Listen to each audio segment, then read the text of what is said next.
Hello बच्चों, welcome करता हूँ आपको अपने इस चैनल में एम विद मी में।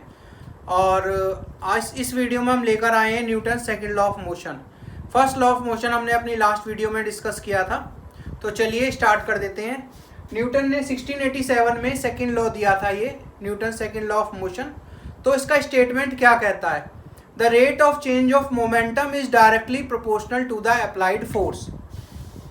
स्टेटमेंट कहता है इसका, the rate of change of momentum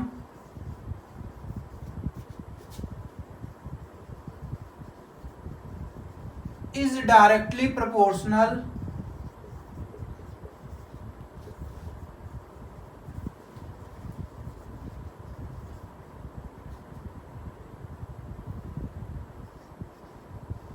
to applied force।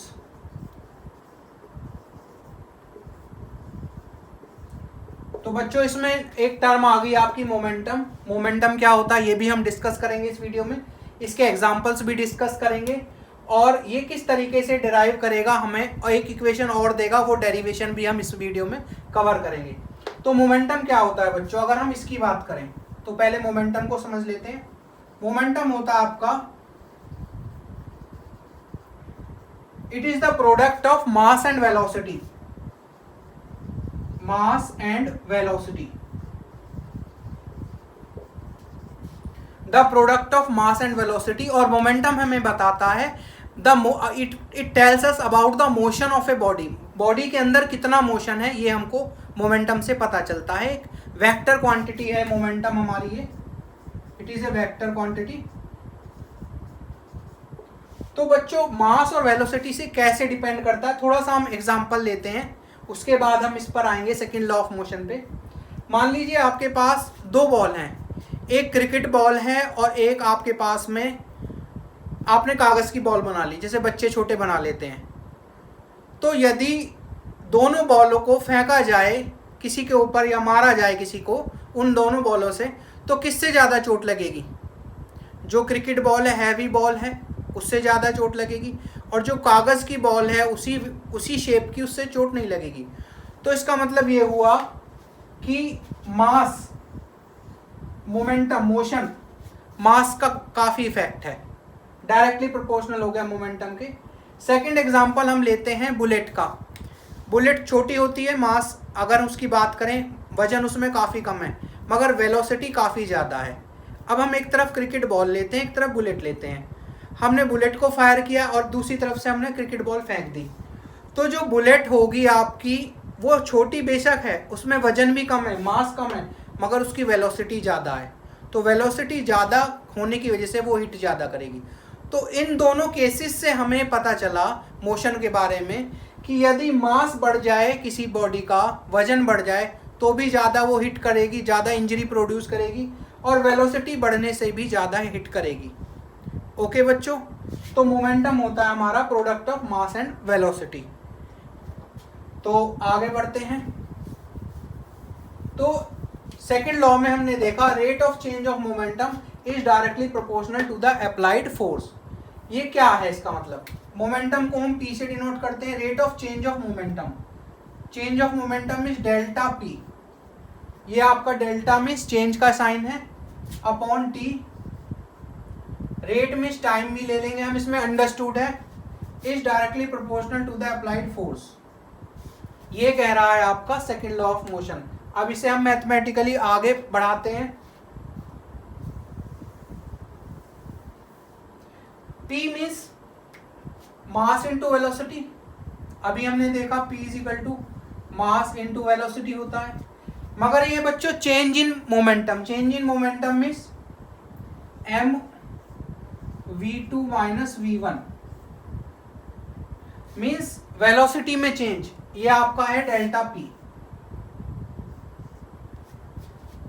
Change in momentum को हम इससे शो करते हैं, वेलोसिटी में फाइनल वेलोसिटी कुछ और थी, इनिशियल वेलोसिटी कुछ और थी, ये वैल्यू हम यहाँ पुट कर देंगे। तो ये हो जाएगा आपका m v2 minus v1 over t is equal to f। ये हो गया बच्चों यहाँ पे हमारा। P की वैल्यू हमने डेल्टा P की पुट कर दी, और V2 minus V1 upon T क्या होता है, V2 minus V1 upon T होता है बच्चों आपका एक्सेलरेशन। तो एक्सेलरेशन a रख देंगे हम यहां पर, ही हो जाएगा m into A is equal to F. तो बच्चों Newton second law of motion से आपका दूसरा फॉर्मूला निकल कर आ गया, m into A is equal to F, mass into acceleration is equal to force, और a is equal to F upon m।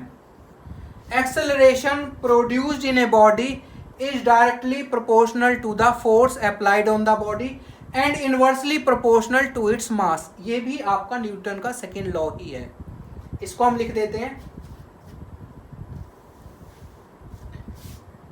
Acceleration produced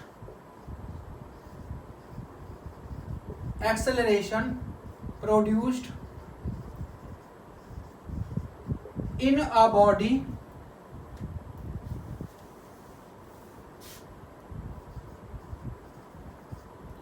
is directly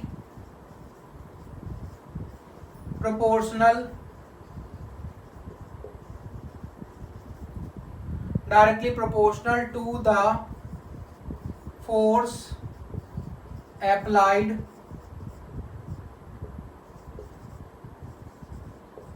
on the body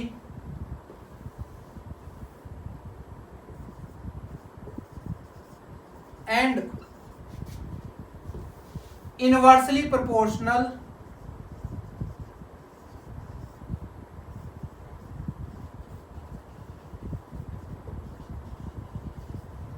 to the mass of body। इसका क्या मतलब है, इसको समझते हैं। यदि हम फोर्स को बढ़ा देंगे तो एक्सेलरेशन भी बढ़ जाएगा, और यदि किसी बॉडी का मास बढ़ा देंगे, वजन बढ़ा देंगे, हम वेट बढ़ा देंगे, मास बढ़ा देंगे, तो एक्सेलरेशन आपका कम हो जाएगा। कोई बॉडी तेज स्पीड से जा रही है, अगर हम फोर्स लगा रहे हैं उस पर, तेज स्पीड से जा रही है ऐसे, फिर हमने इस पर ज़्यादा डबल फोर्स लगा दिया तो एक्सेलरेशन ज़्यादा हो गया इसका।